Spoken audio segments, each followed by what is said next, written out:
আজকে নওগাঁ মহাদেবপুর বিআরটিসি কাউন্টারের পাশে এই চারতলা বিল্ডিংটি পরিদর্শনে যাচ্ছি মিস্ত্রিকে ওয়াল লেআউটটি বুঝিয়ে দেওয়ার জন্য। ওয়াল লেআউট দিতে গিয়ে দেখলাম যিনি ওনার রয়েছে উনি আবারও প্ল্যানটা চেঞ্জ করে ফেলছে। এখানে 2টা ইউনিট করা ছিল সেকেন্ড ফ্লোরে, কিন্তু উনি আবার বলতেছে যে না আমি 2টা ইউনিট নিব না, এখন নিজেরা থাকার জন্য আমি পুরাটাই আমি এখন নিব। তো আবারও ওনাকে নতুন করে প্ল্যানটা করে দিতে হবে। তো এগুলো হচ্ছে আমাদের জন্য একটু ঝামেলা। যদি আগে থেকেই ডিসিশনগুলো আপনারা নিয়ে নেন তাহলে আমাদেরকে বারবার প্ল্যানগুলো চেঞ্জ করতে হয় না, এতে অনেকটা আমাদের হ্যাসেল পোয়াতে হয়।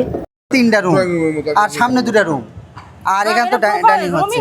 ড্রয়িং রুম তো আপনার আছে, যেদিকে ড্রয়িং রুম আছে এখানে এই কলাম ওয়াল পর্যন্ত নিয়ে আসলে ছোট হয়তো 8 ফিটের একটা ছোট একটা গেস্ট এটা এই দিকতে বাড়াবে আর এটা পুরোটা রুম হলো এই যে দরজা এখান থেকে আসলে হবে না এই সিঁড়ি ঘর চলে আসতেছে, সিঁড়ি ঘরটা 3তলা। আমি একটু মৌখিক ইয়া করে দাঁড়াবে, তাছাড়া লিভিং এর সমস্যা তো এটা কি ঘর বানানো লাগবে। তাছাড়া এখানে যে কিচেনটা, এই কিচেনে তোমার প্রবলেম হচ্ছে, এটা যদি ঘর বানাও তাহলে এই ঘরের যাওয়া আসার সমস্যা হচ্ছে।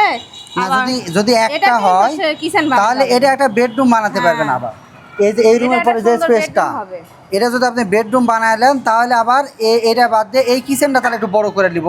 এই গলি আর তখন আর এক্সট্রা রাখবো না, তাহলে একবারে 6-এর সাথে 3 প্রায় 10 ফিট এটা হয়ে যাচ্ছে। 6 ফিট 10 ফিট 7 ফিট 10 ফিটের মধ্যে একটা কিচেন হয়ে যাচ্ছে। তাহলে এটা কিচেন হলো, এটা আউট হয়ে যাচ্ছে। তাহলে এই ডাইনিংটা আপনার এখানে চলে গেল। আর আপনি এটা বেডরুম করলে এটা তখন আপনি লিভিং করতে পারবেন। সোফা টোফা যেটা দিবেন সেটা এই রাস্তার মুখে এই জায়গাতে একটু আলো টালো বেশি পাওয়া যাবে।